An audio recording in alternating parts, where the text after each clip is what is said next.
بسم اللہ الرحمن الرحیم۔ شروع کرتا ہوں اللہ کے پاک نام سے جو بہت بڑا مہربان نہایت رحم والا ہے۔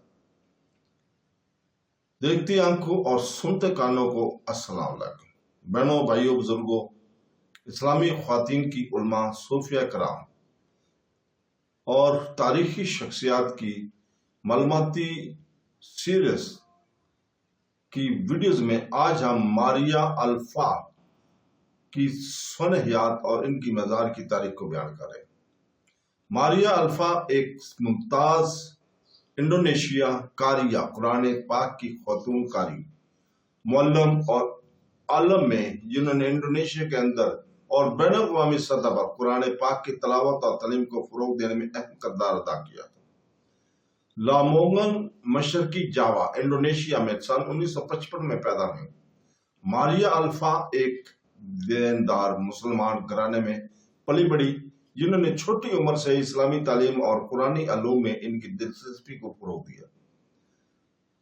تلاوت قرآن پاک کی فن سے ان کی ابتدا نمائش نے ایک ایسا جذبہ روشن کیا بعد میں قرآنی تعلیم اور عوامی خدمت میں ان کی زندگی بھر کی کیریئر کی بنیاد بن گیا۔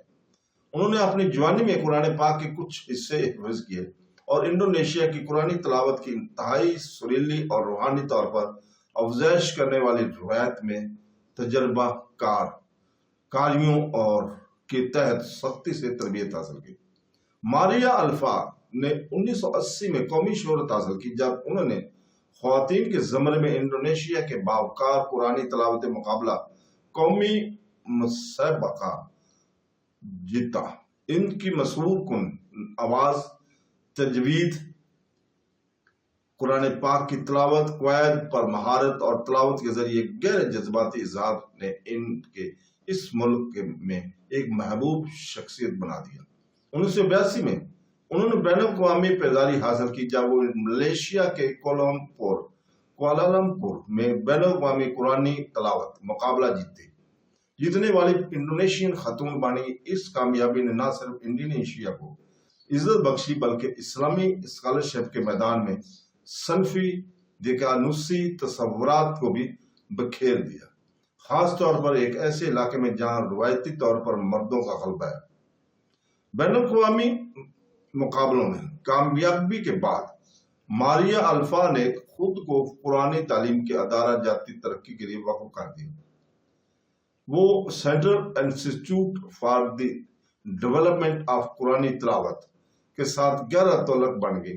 آخرکار ان کے سرکردہ منتظمین اور انسٹرکٹرز میں سے ایک کے طور پر خدمات انجام دی۔ ان کی قیادت نے اپنے آؤٹ رینج پروگراموں کو وسعت دی، خواتین میں تلاوت کرنے والوں کے لیے تربیتی ورکشاپیں کا اہتمام کیا اور انڈونیشیا کے متنوع لسانی خطوں میں قرآنی تلفظ کے معیاری طریقے۔ انہوں نے خواتین قاریوں کی نئی نسل کی رہنمائی میں اہم کردار ادا کیا، اس بات کو یقینی بنانے میں کہ خواتین کی آوازیں انڈونیشیا کے بھرپور اسلامی روایت کا ایک حصہ رہی ہیں۔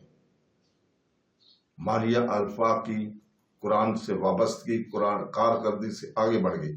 انہوں نے قرآن پاک کی تلاوت کو مکمل کرنے کے ساتھ ساتھ ان کے پیغام کو سمجھنے کی اہمیت پر زور دیا۔ انہوں نے قرآنی علوم کو رسمی تعلیم میں شامل کرنے کی وکالت کی اور اسکول کے نصاب میں اسلامی اخلاقیات اور اقتدار کو شامل کرنے میں زور دیا۔ ان کی علمی اقدار میں کلاسیکی اسلامی ذرائع کے بغور مطالعہ اور قرآنی تعلیمات کی روحانی اور تکنیکی درستگی کو یقینی بنانے کے لیے مذہبی حکام کا ساتھ تعاون بھی شامل تھا۔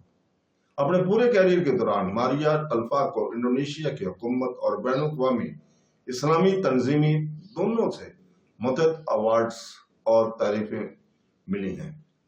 ان کی شراکت کو سرکاری طور پر تسلیم کیا گیا جب ایسے قومی تمغوں سے نوازا گیا اور مذہبی امور اور خواتین کی ترقی پر توجہ مرکوز کرنے والے سرکاری محکموں میں مشاورتی کرداروں پر مقرر کیا گیا۔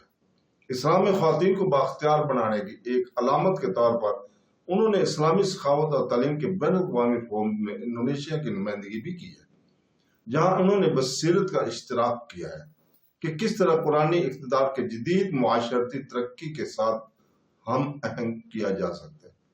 اپنے انتظامی اور علمی کاموں کے علاوہ ماریہ الفا قومی اور مذہبی تقریبات میں قرآن پاک کی تلاوت کرتی رہتی ہیں۔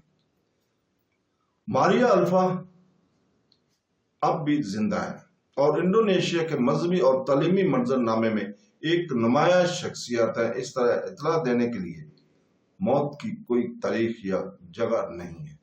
تو دوستو، اس کے ساتھ ہی ہم آج اجازت چاہتے ہیں کل تک کے لیے، اور کل ہم اسی وقت آپ کے سامنے حاضر ہوں گے اور میرل وین ڈیوس کی سوانح یاد اور ان کے مزار کی تاریخ کو بیان کریں گے۔